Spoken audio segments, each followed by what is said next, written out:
mengandaikan di kalangan akar umbi akan masih mahu satu ketetapan. Dan saya faham kalau dalam kepimpinan kita pun masih mencari ataupun nak menetapkan formula akhir tersebut. Saya ingat akar umbi pun boleh faham kan, dalam keadaan dinamika politik. Jadi bukan kita nak dapatkan jawapan akhir. Tapi penting juga saya kira untuk segmen ni. Datuk Seri sebagai Setiausaha Agung UMNO, kalau boleh terangkan sedikit lagi. Kerjasama kita dengan PAS clear, tidak ada siapa yang mempertikaikan. Kerjasama dengan PPBM, andai kata ia berlaku, apa pandangan Datuk Seri? Boleh berlaku, tidak akan berlaku, tunggu dulu, macam mana kita nak terangkan pada akar umbi? Sebab memang persoalan ni bermain di bawah. Sebelum saya menjawab tu, saya nak minum air dulu.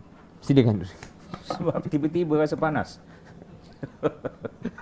Kalau dah buka tu saya boleh tuangkan. Allah. Minum ya. Sila. Air Barisan Nasional. Lambang tu clear.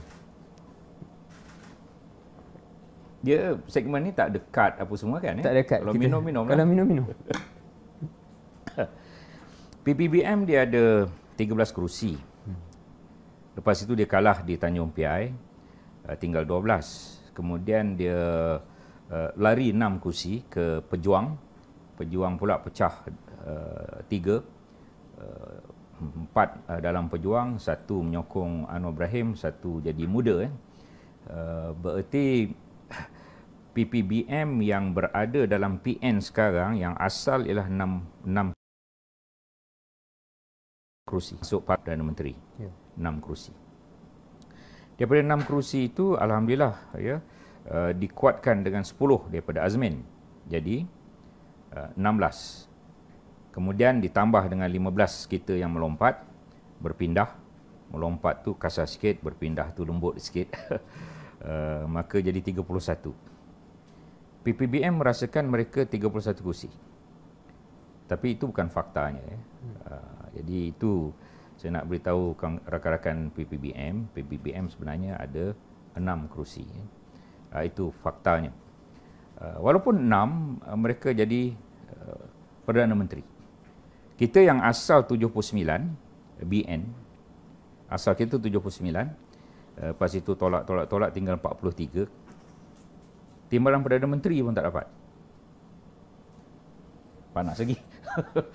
Itu Itu fakta ke tidak, Syahril? Itu fakta. Fakta Fakta. fakta. Ada angka-angka yang nak dipetikai? Tak ada angka saya. Tepat angka tu ya. Okay. Oleh itu pada saya bagaimana kita kemudiannya meletakkan penjawat-penjawat dalam kabinet, dilihat dan diteliti oleh ramai orang. Diletak pengurusi-pengurusi JLC dan sebagainya itu juga dilihat oleh ramai orang. Dan orang melihat di sebelah Perdana Menteri ada seorang tokoh mereka lah, Azmin Ali. Duduk di kerusi yang selama ini kerusi itu ialah kerusi timbalan Perdana Menteri. Dia bawa 10 orang. Tetapi yang membawa 43 orang tu jauh sikit kedudukannya. Dan tidak pun di kerusi itu tidak menjadi ketua WIB kerajaan. Segala perkara ini menyebabkan perasaan tidak puas hati. Ada orang kata, apa lagi yang UMNO nak? Adalah orang-orang menyebut. Tak cukup-cukup ke lagi? Satu lagi ialah dari segi hierarki parti UMNO ini tidak diletakkan dalam penjawat kerajaan. Presiden tidak, timbalan tidak, 2 naib presiden tidak, ketua pemuda tidak, ketua puteri tidak, bendahari tidak. Tetapi kalau parti yang lain, penjawat utama ada dalam kerajaan. Oleh kerana itu dilihat sebagai satu usaha untuk melemahkan UMNO sebagai parti utama dan tunjang dalam PN. Jadi saya harap rakan-rakan PN memahami kenapa perasaan tidak puas hati itu berada dalam diri kami. Ya. Kemudian kita tahu, saya nak tanya Syahril, PH bagus ke? Tidak. PH yang menzalimi pemimpin UMNO selama 22 bulan tu bagus ke?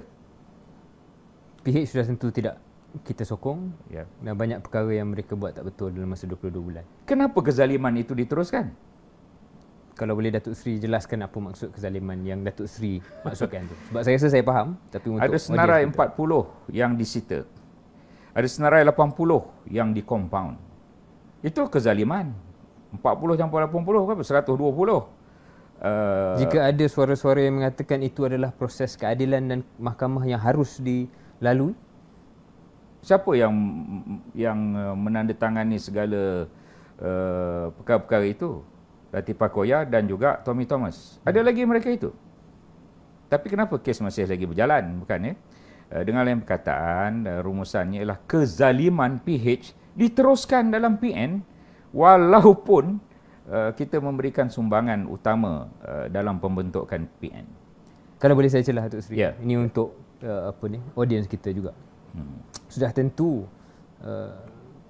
Orang bagi yang ramai 40 dan 80 tu tak tahu pun duit tu ada kaitan dengan 1MDB. Mereka menerima pada tahun 2013 sebahagiannya. Masa itu 1MDB tidak menjadi isu yang dianggap negatif. Dia hanya bermula tahun 2015. Tetapi masih lagi disenarai untuk disita dan disenarai untuk compound. Jika ada yang mengatakan jika benar perkara itu, mengapa tidak melalui proses keadilan yang Mahkamah ni sewajarnya? kadang-kadang 3 tahun, 5 tahun dan orang-orang yang berkaitan tentu terasa tertekan dari segi psikologi dan image diri mereka ya. Dan daripada 40 itu yang menyita dah membawa ke mahkamah dalam tempoh yang panjang menunggu. Ada 3 yang sudah dibebaskan oleh mahkamah. Kenapa mereka dibebaskan? Mereka dibebaskan kerana saya baca detail sebab saya ada kepentingan untuk mengetahui. Ya. Saya baca detail apa disebut. Mereka tidak tahu pun wang itu wang 1MDB. Itu sebab mereka tidak boleh disita. Ya. Tetapi ada sebahagian kita termasuk pemuda dan Akademi Pemuda dah terpaksa membayar sejumlah wang yang tertentu untuk mengelakkan daripada akaun dibeku dan sebagainya. Jadi ini kenapa diteruskan segala kezaliman ini? Dan ada berbelas lagi pemimpin-pemimpin yang dikenali yang juga diheret di mahkamah.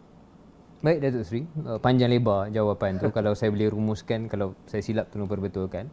2 poin utama yang Datuk Seri sebut, soal kes mahkamah dan juga soal jawatan pengiktirafan. Tidak ikut hierarki dan pengiktirafan. Pengiktirafan yang Datuk Seri sebut di mana UMNO tidak mendapat yang sewajarnya.